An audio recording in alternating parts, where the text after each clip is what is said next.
Even more problems have been revealed with Donald Trump's fraud bond payment of $174 million.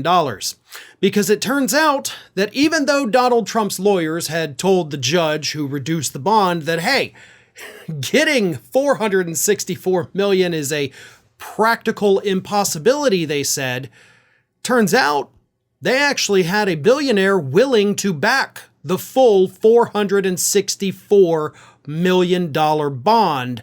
They just didn't tell the judge about it. Here is what ProPublica reported this past Friday.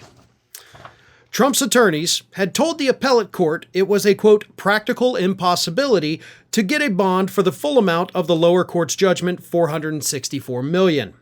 But before the judges ruled, the impossible became possible. A billionaire lender approached Trump about providing a bond for the full amount. The lawyers never filed paperwork alerting the appeals court. That failure may have violated ethics rules, legal experts say. You think? I mean, I hate to be sarcastic about that, and I know ProPublica is a phenomenal journalistic place and they do not take a side on any story, but like that may have violated ethics rules. If that happened, it did violate ethics rules, and the lawyers could not only be sanctioned for that, they could be disbarred and possibly even prosecuted for this action. If Donald Trump had a lender willing to put up the full $464 million bond, his lawyers had an obligation, a legal duty, to immediately alert the courts to that fact. Instead, they chose not to do it based on this reporting, and instead convinced the judge to lower the bond because it was a practical impossibility to get the full amount.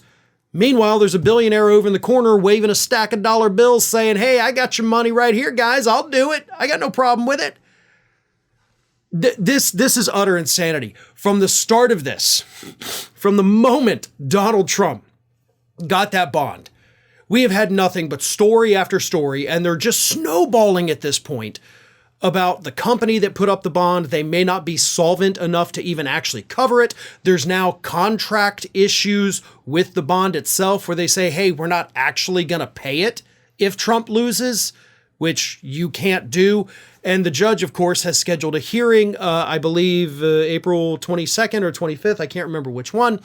But either way, there is so much that stinks about this story, because everything with Donald Trump's fraud bond payment is completely rotten. But I will reiterate this because I feel like this should be the bigger story. Of course, it was released on a Friday, so it kind of gets buried over the weekend.